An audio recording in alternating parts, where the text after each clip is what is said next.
क्योंकि हम जानते हैं कि उनकी उस पूरी विचारधारा और शिवसेना की स्थापना के साथ साथ ही उन्होंने कई मंचों से, बाला साहब ठाकरे ने बड़े ही मुखर होकर हमेशा से कांग्रेस की आलोचना की और उनका एक ध्येय था कि शिवसेना कभी भी कांग्रेस जैसी नहीं होगी। और उसी को एक तरह से एक बार फिर दोहराते हुए प्रधानमंत्री नरेंद्र मोदी ने डिंडोरी से इस बात का जिक्र किया था कि किस तरह से शिवसेना, उद्धव ठाकरे ने एक समझौता किया था कांग्रेस के साथ, उस पर भी उन्होंने हमला बोला और उन्होंने कहा कि नकली शिवसेना का कांग्रेस में विलय होना पक्का है। डिंडोरी से प्रधानमंत्री नरेंद्र मोदी ने कहा था कि एनसीपी और शिवसेना के कांग्रेस में विलय का दावा किया था।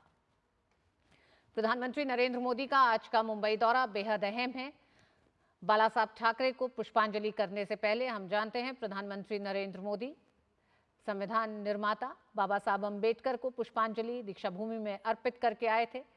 साथ ही साथ प्रधानमंत्री नरेंद्र मोदी स्वतंत्रता सेनानी वीर सावरकर को भी उन्होंने पुष्पांजलि अर्पित की, माल्यार्पण किया और फिर वो शिवाजी पार्क पहुंचे जनसभा को संबोधित करने।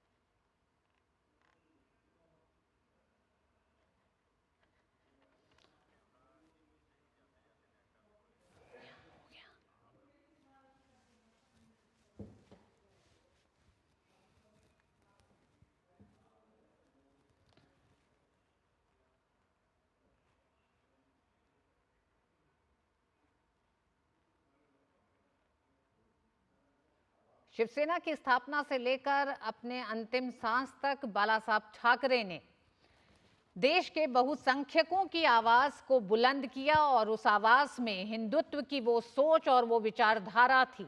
बाला साहब ठाकरे ने एक उग्र हिंदुत्व की उस सोच को भी बल दिया था, जिसे एक बड़ा जन समर्थन मिला था।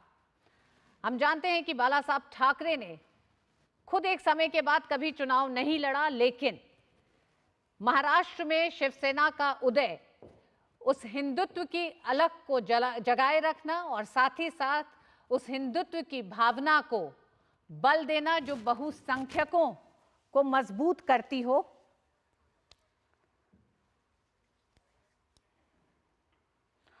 और ये आप दृश्य देख रहे थे मुंबई के, जहां प्रधानमंत्री नरेंद्र मोदी ने बाला साहब ठाकरे को पुष्पांजलि अर्पित करके शिवाजी पार्क में जनसभा को संबोधित किया। न्यूज़ नाइट में आज बस इतना।